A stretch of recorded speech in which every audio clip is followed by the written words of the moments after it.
Hello once again. Thank you for tuning in. And if it's the first time here, my name is Chandra, and I hope this message blesses you or somebody out there. And today's topic is ancestral worship. And God will say, let that deity protect you if that's what you believe in. So today I'm going to talk about ancestral worship. Ancestral worship is one of the beliefs that is big all over the world. So basically, people believe that they can communicate with their dead relatives and they'll be able to guide them, to answer their prayers, or even help them in everything that they do. It's the same thing that you see with the movie Black Panther. But I know it's natural for people when they lose their dead ones or their dead relatives to wish that they could still talk to them, or they can still feel their presence, or they can still feel like they could hear from them, because that alone can give them that comfort that they need. But people need to understand that once somebody is dead here, they are no longer here. Even the Bible tells us in 2 Corinthians 5:8 that what is absent from the body is present with the Lord. So there is no way you can die, you're out of your body, and you are here spiritually. Because even the Bible, which means that once you are out of the flesh, you have no legal right to be here. You can't be here unless it's through divination or evil things. Because God, that's not how God has intended it to be. And even the Bible goes to tell us in 2 Corinthians 5:8 that you are an eternal being. For we know that if the earthly tent we live in is destroyed, which is our body, we have a building from God, an eternal house in heaven, not built by human hands, transitioning from the earthly bodies to the heavenly bodies, which are built by God and are designed to live forever. This is what all those who believe in God should know to be true and should believe that is true, and they should live by knowing that this is true. And what Paul is trying to encourage us to do here is to know that eternity with God is a reality. And this should be seen in what we believe and how we live our life. How dare you exalt the dead? How dare you take something that belongs to the Most High God and give it to the dead? The people, somebody that couldn't even keep themselves alive. So now, because the person has died, you believe that you can pray to them and they can hear you, they can hear your prayers, and they can answer your prayers, and all shall be well with you. How can a dead person protect you when they couldn't even protect you when they were alive? When they couldn't even protect themselves, they needed God when they hit. So now because they are dead, all of a sudden, they have these supernatural powers where they can be your God. They can protect you. But you need to understand that the Bible tells us to be wise as serpents. We need to discern this familiar spirit coming in the face of our loved ones. We need to rebuke them. I know witches and warlock, they can access the spiritual realm through divination. And I'm here to tell you, those people who can do that those people that you see, that you talk to, that give you all those bad instructions, even to destroy your own blood, they are not your dead relatives. They are fallen angels. They are fallen angels, and they don't have no right. They have no right to be here on earth.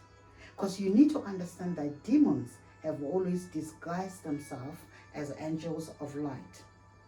You entertain those entities, you're giving them what belongs to the Most High God.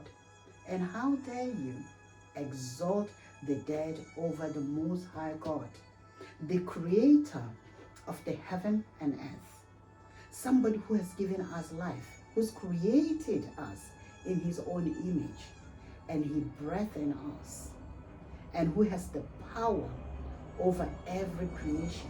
How could you believe that somebody that is dead, all of a sudden now he's got more power than the living? I'm here to tell you that if you're doing divination and you see these people, that nothing is worth your salvation. Let me tell you something. Anytime you choose another deity over the Most High God, the God of the Bible, the true living God, and you choose that, God will say, in times of trouble, God will say, let that deity protect you. If you want to worship your dead relatives, your father, your mother, your aunties, your uncle, your cousins, you are in trouble, God will say, let them protect you. If you read the scriptures, you will understand what happened in Genesis in the wickedness and judgment of man, which is Genesis 6:2. The Bible tells us that now it came to pass when man began to multiply in the face of the earth, and daughters were born to them, that the sons of God saw the daughters of men that they were beautiful, and they took wives for themselves from whom they choose. Who do you think were these sons of God? And they saw the daughters of men. These were fallen angels. They saw that the daughters of men were beautiful, and they started mating with them. And God said, my spirit shall not strive with man forever, for indeed flesh, his days shall be 120 years. And after God passed the judgment regarding this, what do you think the judgment was? Noah and the flood. Because God was so tired of these entities that was here on earth mating with the sons of man. Because of this evil that was taking place, God had to destroy the world with the flood during the time of Noah. And I'm here to tell you that it doesn't mean that because the bodies of those evil was destroyed, the evil spirits still hovered here on earth. That's why even up to this stage, they're still here on earth. And all they need now, because now they don't have a body, they need a body to exhibit. They need that body to come as your dead relative, to convince you to believe that they are truly your relative. How dare your mother tell you to kill your own child, and you believe that that is your own mother? And most importantly, and you still also believe that it's the same person that can protect you, is the same person that can give you wealth, is the same person that can do all this wonderful God. But I'm here to tell you, majority of people out there, you see people who involve themselves in this witchcraft, in this divination. But every time Satan has a hold over their children, they are the first people to run and look for God and prayers in church, which means that they know that there's higher power. They know that there's the Most High God. But because they live in flesh, they're always trying to satisfy their fleshly desires. They're more interested in getting these results of evil which they get from the enemy, because our Father in heaven doesn't give any evil gifts or desires, or even fulfill evil gifts or desires. That's why even when you come to him, he take you through the process of purifying your heart, your desires, so that everything that comes from you, which is the fruits of the Spirit, is something that is godly, something that is good, something that is kind. But you see, all these people, they live by the flesh, they live to entertain their flesh. But once the enemy gets hold of their children, they come to church for prayers, because they know there is higher power than the devil they serve. And how dare you take something that belongs to the Most High God and you give it to dead people that couldn't even save themselves? How can that be practical? And how does that make sense? The Bible even expressly forbids consulting mediums or souls of the dead, and also forbids certain practices which were associated with the dead, which is in Leviticus 19:28, which warns us, saying, do not cut your bodies for the dead or put tattoo marks on yourself, because I am the Lord. Why are you exalting the dead over me? I am the living God, the true living God that is going to be here forever. Some of us as humans, after the judgment of 120 years, we're going to come, die, and live. But God is going to be here forever and ever. Then how dare you exalt the dead? And some, I know I've had arguments where people talk about the scriptures in Matthew 17, 2-3, where the transfiguration of Jesus Christ. Because some people said, oh, when Jesus transfigured, he came with Elijah and Moses. So they're trying to say that, oh, that's the dead, or Jesus came with them. But people need to understand that this transfiguration's aim was to strengthen the apostles' faith in anticipation of his passion, Christ, the head of church, manifest what his body contained and radiates in the sacraments of the sacraments of the hope of glory. And the appearance of Moses and Elijah represent the two principal components of the Old Testament law and the prophets. You have to understand that Moses was the giver of law, and Elijah was considered as one of the greatest prophets. And the fact that these two figures spoke of his departure, Jesus, which he was to accomplish at Jerusalem, illustrate the law and the prophets point forward to the Messiah and his suffering. It had nothing to do with ancestrals or ancestral worship. And most people, they would do anything. People need to understand that Satan is the father of lies. He lied to Eve in the Garden of Eden. He mixed the truth and the lies. And he will always mix the truth and the lies to deceive people. There is no way your dead relative can have power over the dead.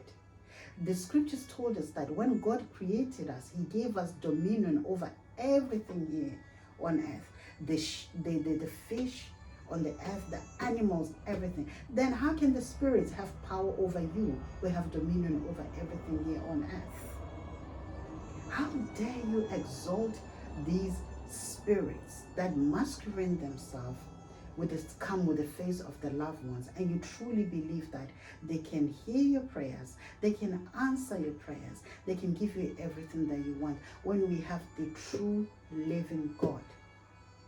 I'm here to leave you with one thing.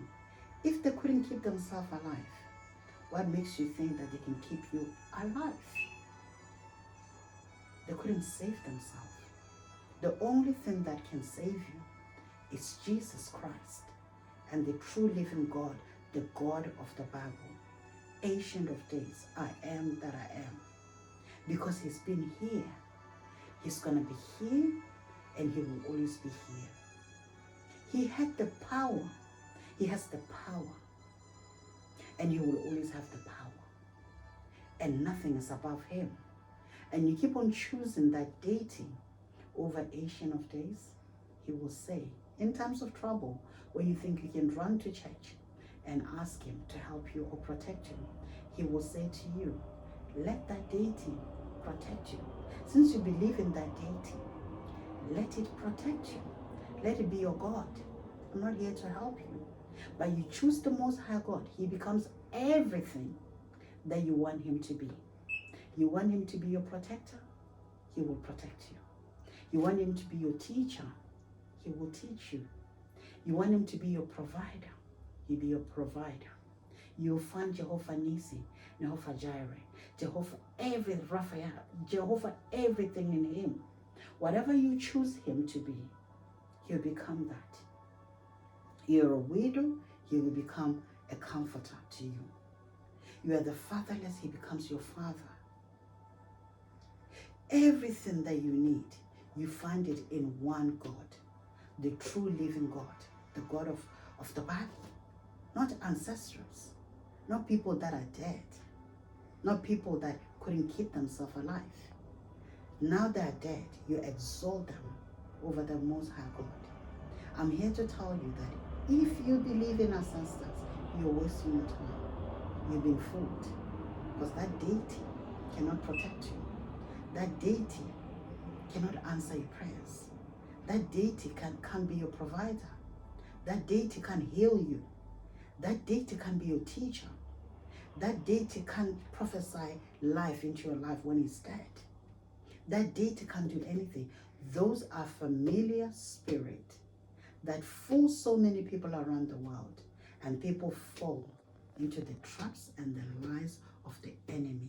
Wow, there's a true living God that when we serve, you see the results in our life.